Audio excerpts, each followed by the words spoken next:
মৰাণহাট আৰক্ষী থানাৰ অন্তৰ্গত খুমটাই শোলমাৰীত নিশা গৰু চোৰৰ সন্দেহত টাৱাৰত কৰ্মৰত 3 কৰ্মচাৰীক 10জনীয়া এটা দলে আক্ৰমণ কৰে। নিশা বিষ্ণুপুৰৰ ৰিলায়েন্স জিঅ'ৰ টেকনিচিয়ান পংকজ বৰুৱা, পথালিবমৰ ATCৰ টেকনিচিয়ান সুবল গগৈ আৰু শিৱসাগৰ পালেঙিৰ অপূৰ্ব গগৈয়ে শোলমাৰী টাৱাৰলৈ AR-12A 2020 নম্বৰৰ স্কপিঅ বাহনেৰে গৈ থকা অৱস্থাত নিশা প্ৰায় 11:30 প্ৰায় 10জনীয়া এটা দলে আক্ৰমণ কৰে। যুৱককেইজনে নিজৰ পৰিচয় দিয়াৰ পিছতো মাৰপিট কৰে যুৱককেইজনক। অৱশ্যে ঘটনাস্থলীত উপস্থিত হোৱা মৰাণহাট আৰক্ষীৰ সন্মুখতো মাৰপিট কৰে যুৱককেইজনক। অৱশেষত মৰাণহাট আৰক্ষীয়ে যুৱককেইজনক উদ্ধাৰ কৰি থানালৈ লৈ আনিবলৈ সক্ষম হৈছে। ইতিমধ্যে যুৱককেইজনে মাৰপিটৰ ঘটনাৰ সন্দৰ্ভত মৰাণহাট আৰক্ষী থানাত এজাহাৰ দাখিল কৰিছে। সুবল গগৈ। কি কাম কৰে আপুনি? মই টাৱাৰ টেকনিচিয়ান কৰোঁ। কোন কোম্পানী?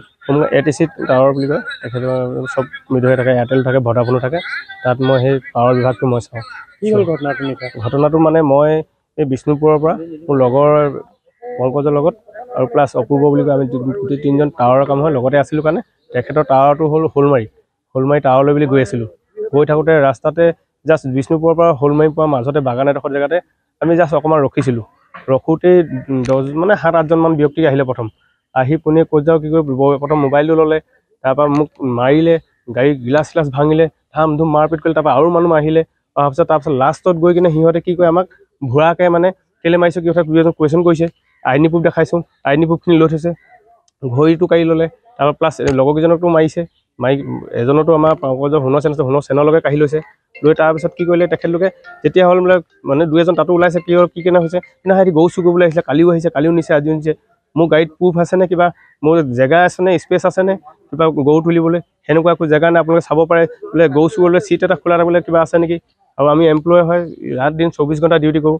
আমি মানে পূৰা লকডাউনতো এনেকৈ ডিউটি কৰি আছোঁ, এতিয়াও এনেকৈ আমি 24 ঘণ্টা ডিউটি কৰোঁ। ৰাতি 12টাত মাতিলেও আমি টাৱাৰলৈ যাওঁ। তো এনেকুৱা ইমান ধুনীয়াকৈ মই কৈছোঁ যে আমি এয়াই হয়, আমি টাৱাৰ টেকনিচিয়ান কৰোঁ।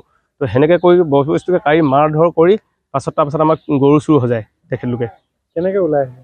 তাৰপৰা আমাক পুলিচ প্ৰশাসন গ'ল। পুলিচ প্ৰশাসন প্ৰথম এখন গাড়ী গ'ল, তাত 2-3জন গৈছিলে। তেখেতলোকৰ মুখৰ আগতো ধাম ধুম মাৰিছে। তেখেতলোকে বচাব নোৱাৰি আকৌ ফোন কৰিলে, আৰু এখন গাড়ী গ'ল। তেতিয়াহে তেখেতলোকে ফায়াৰিং কৰিবলৈ লৈ আহে, তেতিয়াহে মানুহে আঁতৰি দিয়ে। ইমান বেয়াকৈ মাৰিছিলে। তেতিয়া লাষ্টলৈকে প্ৰায় 20-30জন মানুহ হৈ গৈছে সেনেকুৱা কণ্ডিশ্যন। আৰু লগৰকেইজন মাৰধৰ কৰিছে, লগৰজনৰ মূৰটো পূৰা মাৰিছে, মুখ ফাটি গৈছে। তাৰপৰা দাহে মাৰিছে। এনেকুৱা পিছপিনে মই অপূৰ্ব বুলি কয় লগৰজনক 5 মিনিটৰ কোঠা এখনে মাৰি দিছে, কোঠাৰে মাৰিছে, ইমান ডোখৰ ফাটি গৈছে পূৰা। তাৰপৰা লগৰজনকতো একদম পেলাই লৈ গছি মাৰিছে পংকজক। সেই সময়ত পুলিচ প্ৰশাসন পালেগৈ বোলে, নহ'লেতো একদম মাৰি লৈ যায়। ইমান জোঙা পটিং লৈছে, মোক কৈছে ইয়াৰ পৰা শিঙি দিম এনেকৈ কৈছে। ডিঙিত ধৰিছে, ডিঙি চেপি মানে এনেকৈ ধৰি টানি চিটৰ লগত ধৰি থৈছে। ইয়াততো পূৰা মাৰিছে, মানে এনেকৈ মাৰি আছে।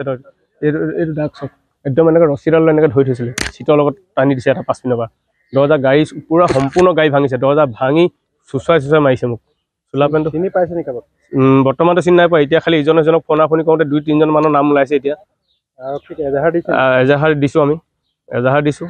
সেই যিজনকেইজনৰ নাম গম পাইছোঁ, সেইকেইজনৰ নামো আমি গম পাইছোঁ বুলি লিখি দিছোঁ তেখেতলোকক। এতিয়া প্ৰশাসনে জানে কি আমাক উচিত ন্যায় দিয়ে। মই টেলিকমত কৰোঁ, ATC টেকনিচিয়ান পোষ্টত আছোঁ। কি হ'ল ঘটনাটো নিশা? কালি এওঁৰ ছাইটলৈ গৈ আছিলোঁ। আমি ছাইটলৈ গৈ থকা অৱস্থাত মানে আমাৰ তাত ৰখিলোঁ। অকণ দেৰি ৰখি থাকোঁতে মানে মানুহ কেইজনমান আহি পিনে আমাক সোধ পোছ কৈ কোপাইছোঁ, কিন্তু আমি যেতিয়া কৈছোঁ মানে আমাক নামানে, আমাক ডকাইত কৰা টাইপত আমাক মাৰিছে। মোৰ পাছ আছিলে, মণিপুৰৰ পইচা 5 যে আছিলে লৈ গৈছে। ক'ত দুখ পালে? মই মাথাত দুখ পাইছোঁ, ইয়াত মাৰিছে। বিগ ফালৰ পৰা দাহে মাৰি দিছে পূৰা। ইয়াত দা কথা কিবা মাৰিছে। কেনেকৈ ওলাই আহিলে? তাৰপৰা প্ৰশাসনৰ মানুহ গ'ল, এখন গ'ল সেইখন আনিব নোৱাৰিলে আমাক। আকৌ নেক্সট আকৌ গৈহে আমাক আনিছে। দিছোঁ এতিয়া প্ৰশাসনৰ অৱস্থাতে আমাক মাৰিছে। কি কাৰণে এনে ঘটনা ঘটিলে গম পাই নে? কি কাৰণে টাৰ্গেট কৰিলে আপোনাক? সেইটো এতিয়া গমেই নাপাওঁ আমি কি কাৰণে কৰিছে। তেওঁলোকে আমাক মোক ডকাইত কৰিছে, আমাক ডকাইত কৰিছে। কাৰণ ইয়াৰ পৰা মোবাইল কাঢ়ি লৈ ল'লে প্ৰথমতে।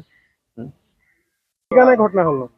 ঘটনাটো আমি গৈ থাকোঁতে ৰাস্তাত ৰখিছিলোঁ। ৰখাৰ লগে লগে মানুহ 7জনমান আহিলে। প্ৰথম আহি কিনে মোবাইল পাৰ্চ চব কাঢ়ি লৈ ল'লে। আই কাৰ্ডবিলাক দেখাইছিলোঁ কামত এনেকৈ আহিছোঁ বুলি। আই কাৰ্ড কাঢ়ি লৈ ল'লে। তাৰপাছতে সেনেকৈ আমাক গাড়ীত অকণমান মাৰধৰ কৰিলে। সিহঁতৰ পৰা পাৰ্চ এইবিলাক কাঢ়ি লৈ লোৱাৰ পিছতে ওচৰৰ মানুহবিলাক আহোঁতে তাৰপিছত সিহঁতে সেই ভুৱাতে গৰু চুৰ কিবা চুৰ এনেকৈ কৰি মেলি সেই মানুহখিনিক অলপ উঠাই দিলে তেনেকুৱাকৈ আৰু প্ৰশাসনো গৈ পালেগৈ প্ৰশাসন যোৱাৰ পিছতো আমাক মাৰধৰ কৰিছে গাড়ীখন ভাঙিলে প্ৰশাসনৰ আগতো ভাঙিছে আৰু সুবিধা থাকোঁতে মৰাণৰ পৰা ৰাজু মিশ্ৰৰ ৰিপৰ্ট এনি ভাৰত 24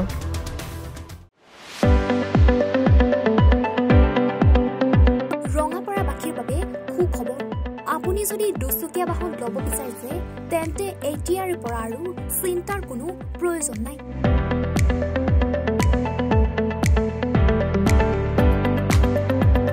আপুনিও আহিব পাৰে ডিবিপি এছ'চিয়েটৰ বাজাজ টু হুইলাৰ ডিলাৰ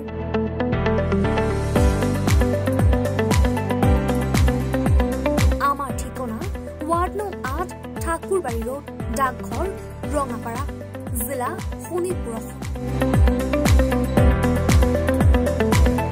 আমাৰ যোগাযোগৰ নম্বৰ 9435707133 9707967285285